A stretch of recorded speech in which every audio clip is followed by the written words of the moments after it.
Hey guys, it's Amy at Zoe Beck, and I'm going to do the last of the 3 little video series that I'm doing on books I want to read in 2023. We are going to talk about the 6 classics that I want to read this next year. So as I said in the other videos, I have a tendency to make a lot of lists of things I want to read. I have other ones coming about series and about reading 23 books in 2023, but these ones are separate. These are more because I want to focus on these 3 genres, or different kinds of books that I feel like I didn't touch much at all during 2022. So I already did my one on translated works that I want to read, and then I've also done my nonfiction. So this one's going to be the one on classics. So classics is something that I feel like I fluctuate a lot on.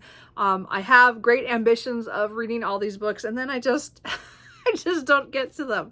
And I think I try a lot of things and I don't always finish them, but I think that's kind of how that goes with everything. So I have picked 6 that I would like to get to in this next year. They're all ones from different time periods and different kinds that I'd like to try to get done. And I tried to be kind of diverse with like where they were coming from. So, and as I said, time periods. So the first one is The Three Kingdoms, Volume 1, The Sacred Oath by Luo Guggenshog. I don't know how you say that. And this is translated by Yu Sumai. And so this is a Chinese classic. I think from the 1300s, I think is what it is. 13 or 1400s.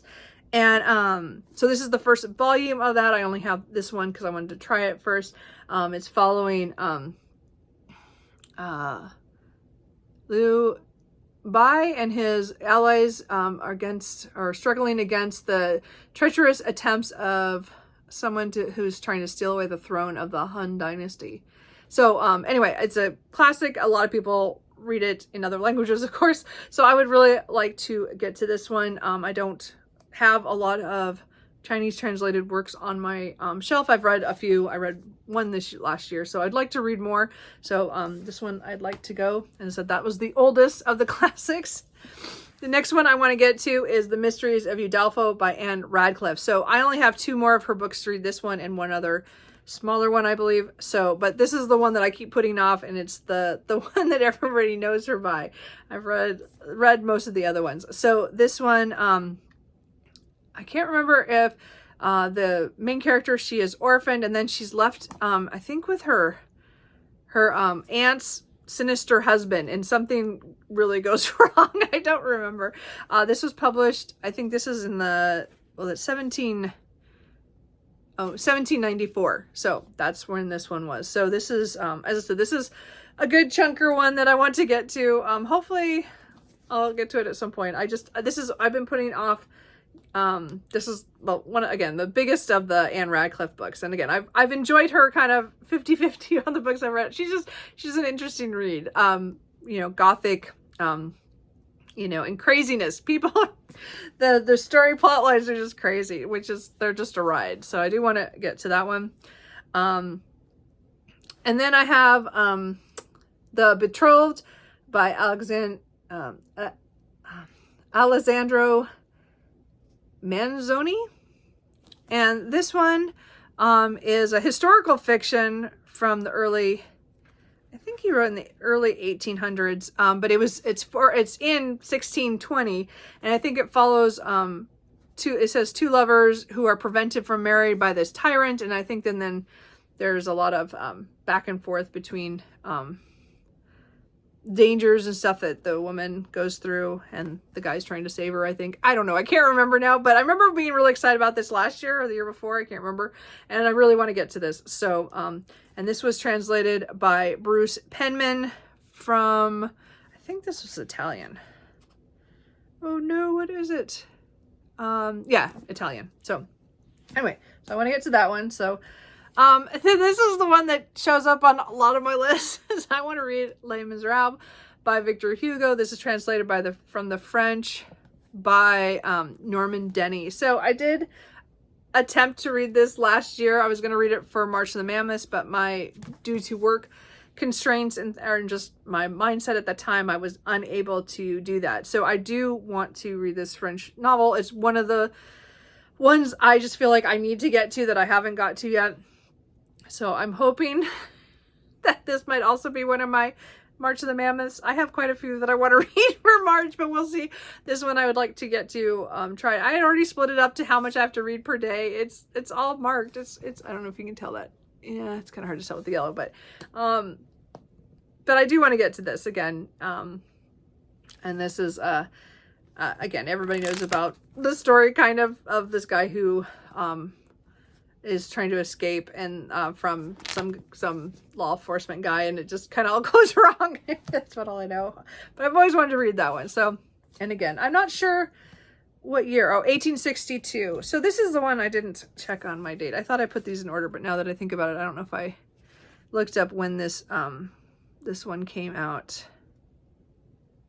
This one might be right before that or right after that, but this is this is Jezebels Daughter by Wilkie Collins. This is my third attempt to try to get this, to read this. I have read Wilkie Collins almost every year. I think this is the first year I didn't read anything by him, 2022. But every other year I've read one of his books. And this one I had on my TBR 2 years ago, and I started it, but by that point I only got out of 8 pages. I had just read so much in Victober that I just could not do it. And then this year it was kind of on the standby, like I was going to pick it up, but then I just never did. So I put this back on this list to make sure that I do get to this. It's one of his smaller ones. It's just one I want to get through. I have like 5 other ones of his books to read, but I feel like I'm stuck if I don't get through this one. So this one's following a woman who is trying to get her daughter married, and she's pretty ruthless about the whole thing, is how I remember this going. So anyway, that's kind of what that is about. And then the last one is the only series book, I think. Well, no, the Three Kingdoms was the first book in a series. Well, this is another series. This is book 2 in the series She, which is the Aisha, is that how you say it? Oh, I have to look it up again. It's Aisha or Ia. I can't remember how you say it. It's like something weird. I have to look up my old book. I can't remember.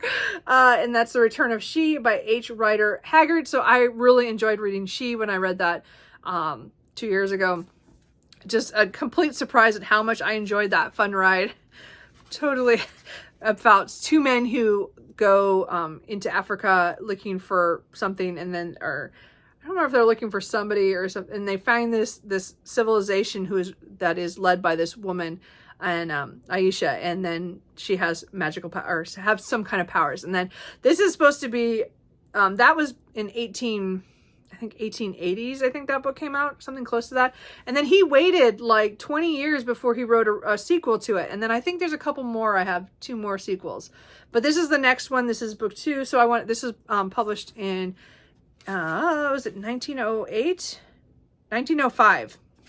So, I mean, it's not Victorian. It's definitely, now we're crossed into Edwardian kind of thing. But I thought, this is a classic to me. It's over 100 years old, so I'm going to count it. And I still want to, I mean, it could have said maybe it's a modern classic. It's early 1900s, so I'm gonna say it's a classic. And I just want to return to this series because it's adventurous, really ridiculous, and it is, you have to understand the time period that it's written in, but I think it's still it was a fun ride. She was just a good ride. I really enjoyed that book for a Victorian adventure novel. I want to see what happens in The Return of She, and then try to continue and finish this series. But I put this on my classics so that I would read it. So those are the books, the classics that I would like to read this year. Caveat, I do definitely want to read Dumas, Alexander Dumas. I still need to finish the D'Artagnan romances, but I'm just stalling out, and I just want to read some other classics maybe, and then I'll come back to him. That he is still one of my favorites of all time, and I have other standalones of his now that I want to read. But these are the 6 that I want to focus on, from other countries that I want to read, and then some different different kind of classics that can kind of cross over everything. And as I said, again, these are all for this whole year, except that I really want to try to read them earlier in the year so that I can, you know, try to get to some other classics later in the year. So we will see what happens.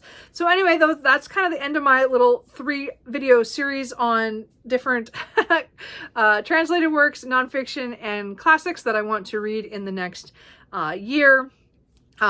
Any of these classics that you think I should read sooner rather than later? Which one should I focus on? Make sure I get done this year. Again, I want to read them all, but you know, we'll see. I love making lists. It doesn't mean I always read them all, so we'll see. So let me know, is there any classics that you're going to focus on this year? And that's Cooper, and we will see you later. Bye.